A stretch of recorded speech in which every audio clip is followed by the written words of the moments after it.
에피소드 1에서 EPC 기업이 스스로 성장하는 것도 중요하지만 궁극적으로 시장 환경이 변해야 함을 강조한 바 있습니다. 바람직한 시장 환경이라 하면 계약자 간 합리적인 책임과 위험을 설계할 수 있는 환경을 의미합니다.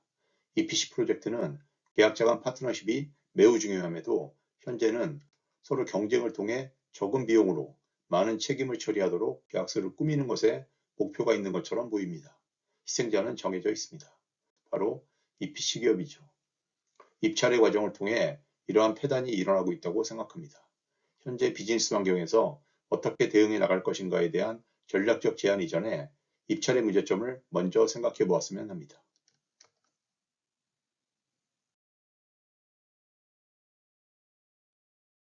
EPC 기업의 성장 전략 중 본문 15에서 16페이지에도 입찰의 문제점, 더 나아가 시장에서 벌어지는 불균형을 은유적으로 표현해 보았습니다.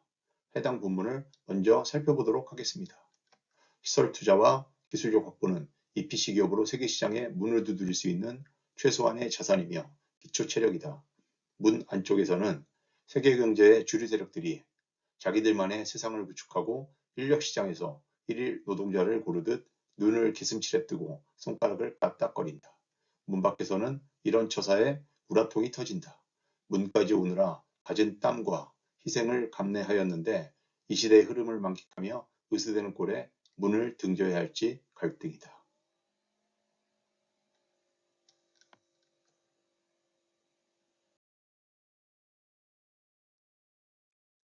문을 열고 들어가면 다른 세상이다.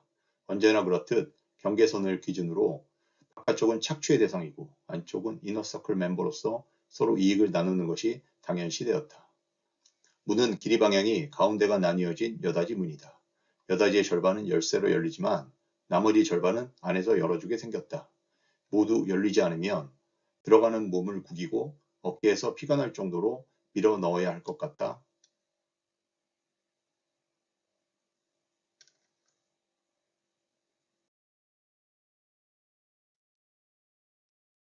우선 열쇠를 찾아 고개를 들이밀고 고래고래 소리를 지르거나 자비를 구하거나 협상을 하거나 해서 나머지 문을 열도록 해야 한다.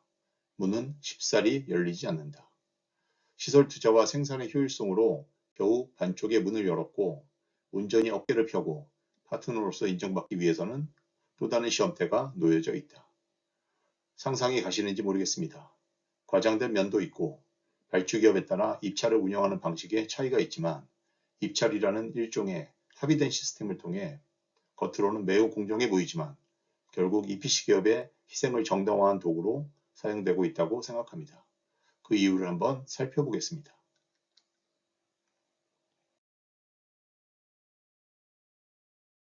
입찰은 계약자를 선정하는 과정입니다. 어떻게 계약자를 선정하느냐? 바로 입찰에 참가하는 EPC 기업들이 제출하는 수행계획과 가격을 평가하여 선정하게 됩니다. 아시겠지만 수행계획은 테크니컬 프로포잘 그리고 가격은 커머셜 프로포잘에 해당합니다. 그렇다면 테크니컬 프로포잘과 커머셜 프로포잘은 어떤 관계에 있을까요? 상관이 있을 테니 그저 상관관계일까요? 물론 상관이 있습니다. 하지만 이걸로는 충분하지 않습니다. 테크니컬 프로포잘과 커머셜 프로포잘은 쌍둥이여야 합니다. 테크니컬 프로포잘의 통화 버전이 바로 커머셜 프로포잘이기 때문입니다. 물론 계약서의 주요 사항들과 기업의 이익을 추가로 반영하고 나서야 최종 가격이 결정됩니다. 하지만 기술자들도 커머셜 마인드를 가져야 한다는 말이 심심치 않게 강조되고 있습니다. 그 첫걸음이 기술적인 것과 금전적인 것의 관계를 이해하는 것에서 출발하는데 커머셜이 테크니컬의 통화 버전이라 생각하신다면 훌륭한 출발이 될 것입니다. 그럼 가격에 대해 좀 더 살펴보겠습니다.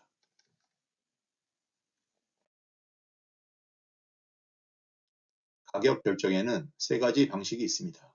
첫째, 시장 결정 방식, 마켓 프라이스입니다. 둘째, 경매 결정 방식, 옥션 프라이스이죠. 세 번째가 지금 다루고 있는 입찰 경쟁 방식, 즉 비드 프라이스입니다. 각각의 방식에 대해 한 걸음만 더 들어가 보겠습니다.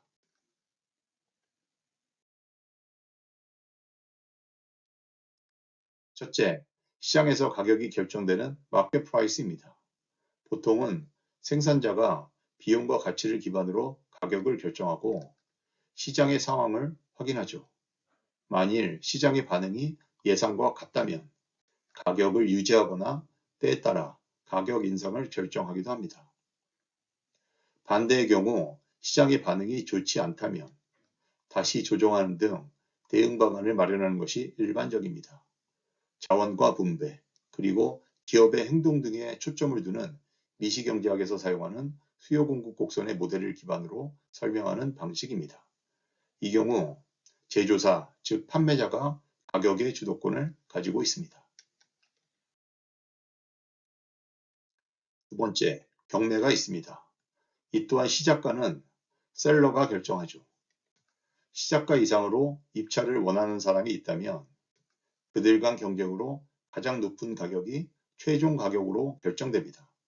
물론 최초 시작가에 입찰을 원하는 사람이 아무도 없다면 시작가를 재조정하거나 거래가 성사되지 못할 수도 있지만 경쟁의 목적은 최고가를 가리기 위함입니다.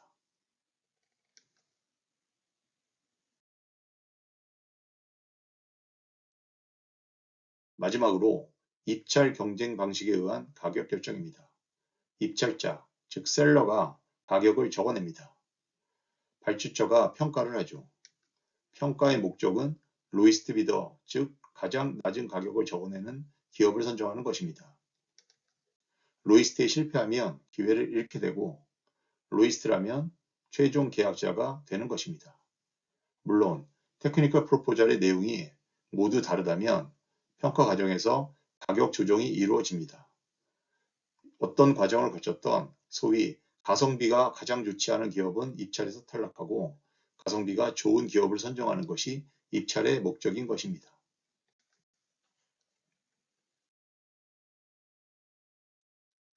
정리해보면 표와 같습니다. 입찰은 아직 만들지 않은 프로젝트에 대한 가격 결정으로 제품이 프로젝트이고 시작을 하지 않았으므로 불확실성이 매우 크다고 할 수 있습니다. 또한 EPC 기업의 성장 전략에서 대상으로 하고 있는 프로젝트는 수익 능력을 갖춘 기업들이 손에 꼽을 정도로 그 희소 가치가 매우 높다고 평가할 수 있습니다. 그럼에도 불구하고 가격은 최저가 경쟁 방식으로 결정되니 시장에 구조적인 문제가 있음을 지적하지 않을 수 없는 상황입니다. 시장의 문제는 접근도 어렵고 개선은 더욱 묘연합니다. 입찰의 문제점, 시장의 불공정성 등은 일단 문제로만 인식하고 다음 에피소드부터는 조금 더 구체적인 내용을 다루어 보겠습니다. 지금까지 직장인의 전문성을 사회적 가치로 만들어가는 제2의 직장 운영자이며 EPC 기업의 성장 전략의 저자 전병민이었습니다. 감사합니다.